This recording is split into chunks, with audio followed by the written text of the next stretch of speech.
E aí, pessoal, vamos dar continuidade ao estudo dos princípios, tá? Vamos aqui na tela para ver agora o próximo princípio, que vem a ser o princípio da responsabilidade pessoal. Então, tá aqui, ó.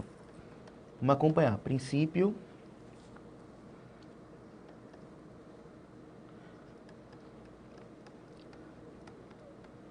da responsabilidade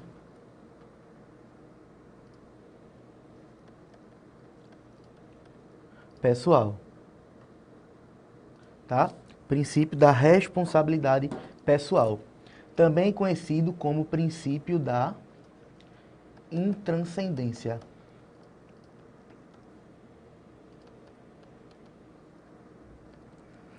Princípio da responsabilidade pessoal ou intranscendência. E aí, ó, de acordo com esse princípio, proíbe-se o castigo penal pelo fato de outrem. Proíbe-se o castigo penal pelo fato de outrem. Então, gente, câmera aqui a mim rapidinho.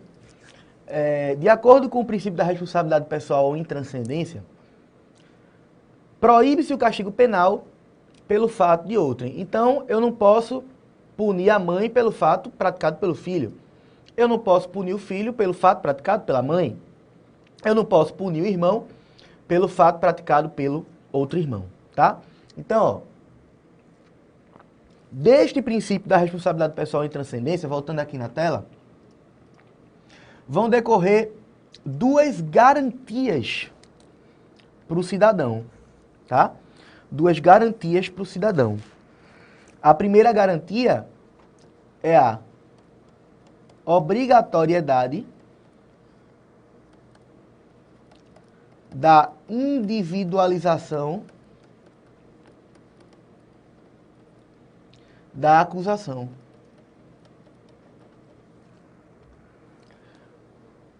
Ou seja, se o Estado quer acusar alguém, deve acusá-lo descrevendo, pormenorizando todos os seus fatos. É por conta do princípio da obrigatoriedade da individualização da acusação que, se o Estado denuncia duas pessoas, ele tem que individualizar a conduta de cada uma, certo? E a outra garantia é a obrigatoriedade da individualização da pena. Então, ó, se A e B, em conluio, matam C, mesmo que o fato tenha sido o mesmo, A vai ter direito a uma pena e B vai ter direito a outra pena. A pode, por exemplo, ter uma pena de 10 anos. B pode, por exemplo, ter uma pena de 12 anos. Tudo vai depender da análise das circunstâncias judiciais, respeitado o processo dosimétrico, lá de acordo com os ditames do artigo 59 do Código Penal. Então, cada um vai ter direito a que sua pena seja individualmente calculada, tá? Então, tudo isso vai decorrer do princípio da responsabilidade pessoal ou princípio da intranscendência. Ok? Próximo slide. Vamos agora falar do princípio da responsabilidade subjetiva. Então, ó, princípio da responsabilidade penal subjetiva.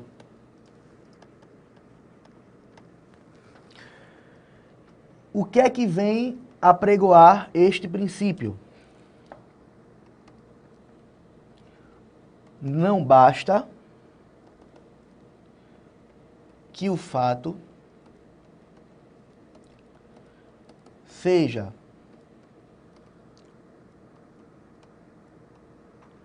materialmente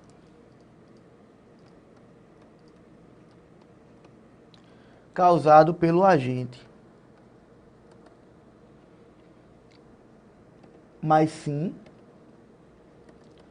exige-se além. Exige-se que haja dolo ou culpa em sua conduta. Então, ó, a gente vai ter um momento específico do curso em que a gente vai estudar dolo e vai estudar culpa, tá? Mas, resumidamente, dolo é quando o sujeito pratica um crime intencionalmente e culpa é quando o sujeito pratica um crime não intencionalmente, tá bom? Então, ó, não basta que o fato seja materialmente causado pelo agente, mas sim existe além, existe que haja dolo ou culpa em sua conduta. Então, cameraman, rapidinho, imagina você que está dirigindo numa estrada, numa avenida, aí você está sem intenção criminosa, você está com o carro todo em dia, revisado, bonitinho, freio funcionando, respeitando as regras de trânsito, respeitando sinalização, respeitando a velocidade estipulada para a via, até que uma pessoa que queria se matar vem e se joga na frente do seu carro e vem a morrer. Veja, materialmente, você esteve envolvido com aquele fato. Mas você nem tinha intenção e nem foi negligente, imprudente ou imperito, nem teve algum descuido para causar aquele resultado. Então, embora causador material, você não tinha dolo nem culpa, razão pela qual, pelo princípio da responsabilidade subjetiva, não há que se falar em punição criminal para você. Ok? Voltando à tela. Próximo princípio.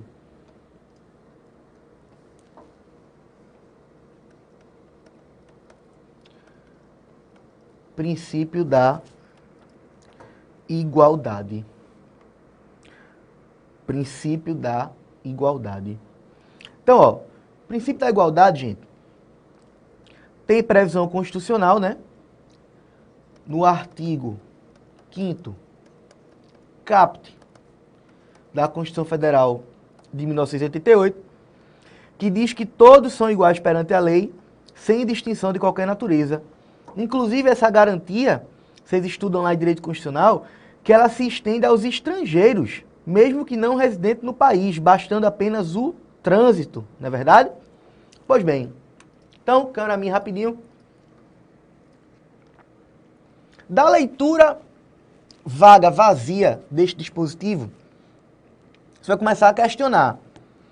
Se todos são iguais perante a lei, sem distinção de qualquer natureza, por que as mulheres têm teste físico mais brando que os homens?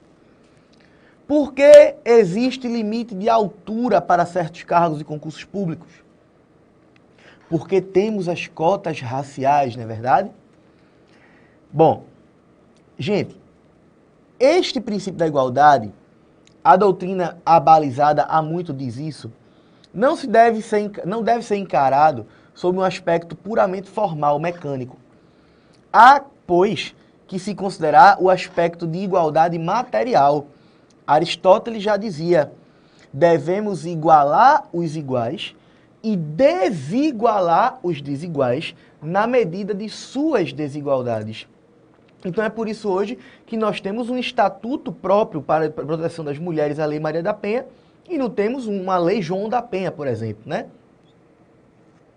Mas por quê? Porque se entende que, historicamente, as mulheres necessitaram de uma ação afirmativa para criar um mecanismo de defesa de seus direitos de forma mais incisiva que os homens, tá? Então, o princípio da igualdade, você ficar aí na sua prova, se a Lei Maria da Penha diz respeito ao princípio da igualdade, de jeito nenhum. Está de acordo com o princípio de igualdade em seu sentido material. Eu vou desigualar os desiguais, eu vou desigualar as mulheres para deixá-las em igualdade com os homens. Tá bom? Então, voltando aqui na tela. Voltando aqui na tela. Princípio da presunção de inocência, que é o princípio mais desrespeitado de todos, né? Princípio da presunção de inocência é o princípio mais desrespeitado de todos. E também tem guarida constitucional, lá no artigo 5º, inciso LV2, tá? Pode rir aí que eu não sei algarismo romano. Tá? Esta previsão constitucional aí do princípio da presunção de inocência. Então, vindo aqui na tela, a Constituição Federal diz que ninguém será considerado culpado até o trânsito em julgado de sentença penal condenatória. E o que vem a ser trânsito em julgado de sentença penal condenatória? Gente, todo mundo que é condenado por uma sentença penal tem o direito de recorrer, tá? É o princípio do duplo grau de jurisdição, que embora não esteja previsto expressamente na Constituição Federal, é assegurado por pactos de direito internacional subscritos pelo Brasil, tá? Pacto de San José da Costa Rica. Então, quando você é condenado criminalmente, não pode mais desta condição recorrer, desta condenação recorrer, entende-se que houve o trânsito em julgado. Então, o trânsito em julgado de uma decisão nada mais é do que a impossibilidade de ainda se apresentar recurso frente a ela. Então, no Brasil, de acordo com a Constituição, só se passa a ser considerado culpado as pessoas que forem condenadas e esta condenação transitar em julgado, ou seja, esta condenação se tornar irrecorrível. Aí você pensa, Alexandre, mas tem pessoas que não foram condenadas ainda, mas estão presas. Aí vocês estudam com o professor de processo penal que as pessoas que ainda não estão definitivamente condenadas, eles podem estar sujeitos, sim, a espécies de prisões cautelares, prisão preventiva, prisão temporária. Por isso que eu digo que as prisões cautelares, a prisão preventiva e a prisão temporária, elas são prisões que se aplicam a inocentes. Eita, Alexandre, é inocente? É inocente. Frente à Constituição Federal, é inocente. Já que após o trânsito em julgado de sentença penal condenatória, a pessoa só pode ser presa por força de prisão, pena. A pessoa vai ser presa para cumprir pena. Enquanto não há trânsito em julgado, a pessoa é inocente. E aí, se eu prendo preventivamente uma pessoa que ainda não foi condenada com trânsito em julgado, eu estou prendendo, aos olhos da Constituição, um inocente. Mas essas prisões cautelares, elas ofendem a Constituição Federal de forma alguma. Isso aí está pacificado em todos os tribunais superiores. As prisões cautelares são perfeitamente possíveis a serem aplicadas às pessoas que ainda não são condenados definitivos, tá? Porque se entende que há um bem maior a ser preservado, ou ao menos relativizado, que é a busca da verdade real no processo penal, que vem a interessar a toda a sociedade, não é verdade? Aí, ó, só por exercício de raciocínio. Imagina um cara que acabou de matar uma pessoa, está com a faca na mão, a pessoa está agonizando, banhada em seu próprio sangue, e a polícia entrou no momento que o cara estava dando a última facada. Cara, isso vai ser de acordo com o artigo 302 do Código de Processo Penal, uma situação de flagrante próprio, inclusive. Então, a pessoa será presa por força de prisão em flagrante.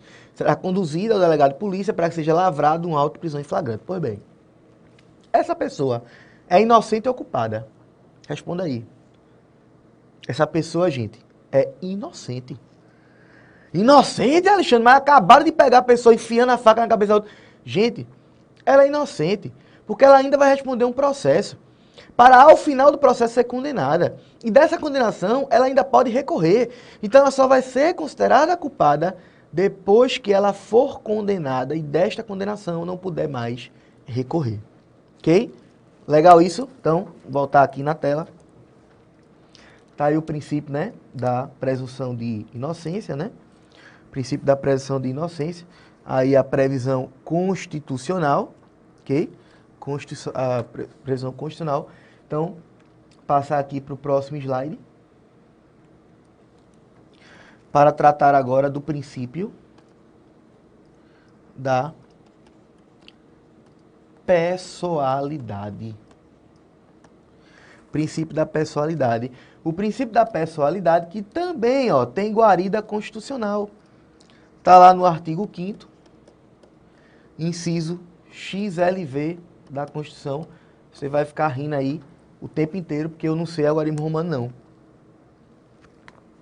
Quando é aula presencial, o pessoal sempre me ensina, e aí eu sempre esqueço depois. É foda mesmo. Então, ó, o princípio da pessoalidade diz lá no artigo 5º, você pode acompanhar na sua Constituição aí, que nenhuma pena passará da pessoa do condenado, podendo a obrigação de reparar o dano e a decretação do perdimento de bens ser, nos termos da lei, estendidas aos sucessores e contra eles executadas até o limite do valor do patrimônio transferido. Então, ó, tela aqui a mim, para a gente entender algumas coisas importantes a respeito deste inciso da Constituição, tá? Gente, é o seguinte. Vamos dividir em duas partes. Parte 1. Nenhuma pena passará da pessoa do condenado. Parte 2. Podendo a obrigação de reparar o dano ser estendida aos sucessores até o limite da herança. Então, vamos lá. Vamos entender isso aí. Gente, a pena é a consequência jurídica do crime. Eu só posso aplicar pena se eu tiver crime. Então, pena é um instituto de direito penal. E se eu digo que nenhuma pena passará da pessoa do condenado, eu estou falando de direito penal. Então, qualquer pena, direito penal, que for imposta a alguém, esta pena não pode passar da pessoa desse condenado. Então, condenei o cara a 10 anos de prisão, o cara morreu, eu posso ir prender o filho dele no lugar? De jeito nenhum. Porque desrespeitaria o princípio da pessoalidade. Aí, na parte 2 aqui, ó, podendo a obrigação de reparar o dano, ser estendida, blá, blá, blá. Aí eu te pergunto, se eu aplico uma pena de multa ao camarada, o camarada morre, eu posso executar essa multa em face de seu espólio? A resposta é negativa, porque, gente, multa no direito penal é uma espécie de pena. Como gênero pena, nós temos pena privativa de liberdade, pena restritiva de direito e multa. Então, se a multa é espécie do gênero pena, ela não pode passar da pessoa do condenado. Aí você, e o que quer dizer a obrigação de reparar o dano? Gente, vamos aprender o seguinte aqui. Existem ilícitos civis que não são ilícitos penais. Por exemplo, um inadimplemento contratual. Você está devendo a escola do seu filho.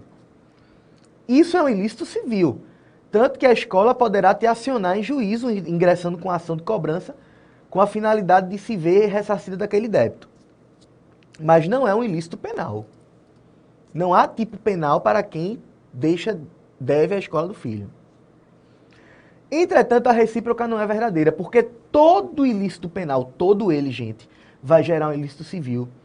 E isso é bastante lógico. Se o direito penal é, pelo que a gente viu, de acordo com o princípio da intervenção mínima, se ele entra por último, se o direito penal é fragmentário, ou seja, ele se ocupa dos bens jurídicos mais importantes, então se eu estou lesando um bem jurídico penalmente, filho, eu estou lesando este mesmo bem jurídico em todos os outros ramos do direito que forem compatíveis com aquele ato. Então veja, se um funcionário público ele vem a subtrair um computador da repartição de trabalho, a valência da qualidade de funcionário, ele pratica crime de peculato furto, lesando o bem jurídico da administração pública.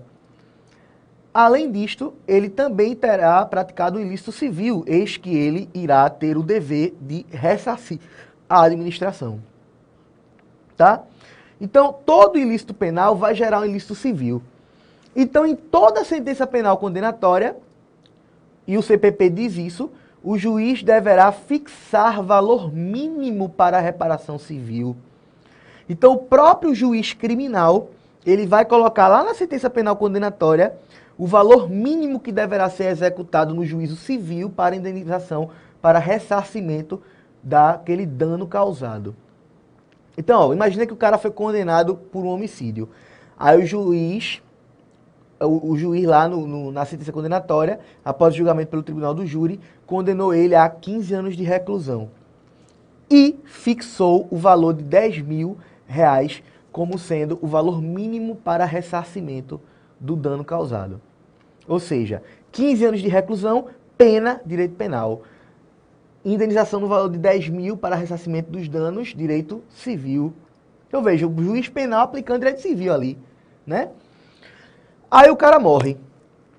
Eita, mas tem 15 anos de reclusão. Posso prender a mulher dele? Não posso, porque a pena não passa da pessoa do condenado. Posso prender o filho dele? Não posso, porque a pena não pode passar da pessoa do condenado. Mas tem 10 mil aí, né? De indenização civil. Esse 10 mil pode passar? Pode. Aí pode para quem? Para os sucessores até o limite da herança dele. Aí, neste caso, digamos que ele deixou uma herança de 50 mil. Aí o juiz vai lá, ó, pega 10 e deixa 40. E se tiver deixado 5? O juiz pode pegar os 5 e intimar os herdeiros a pagar os outros 5? Aí não, né? Porque vai até o limite da herança. Então deixou 5, mas devia pagar 10, pega os 5 e os outros 5 morreu, né? Porque a herança que ele tinha deixado era somente 5 mil, tá? Então, ó, espero que tenha dado para compreender isso. Vamos passar aqui agora, voltando aqui a tela, tá? Voltando aqui a tela. Vamos agora colocar aí no material de vocês. Colocar aí na material de vocês o princípio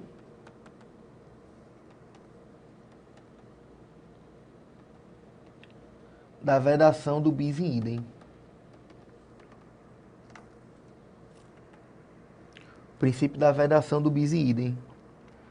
Gente, o princípio da vedação do bis in idem não está, tá? Coloque isso aí, não está previsto na Constituição Federal, e sim no Estatuto de Roma, tá? Que diz que nenhuma pessoa poderá ser julgada por atos a quem ele já tenha sido condenado.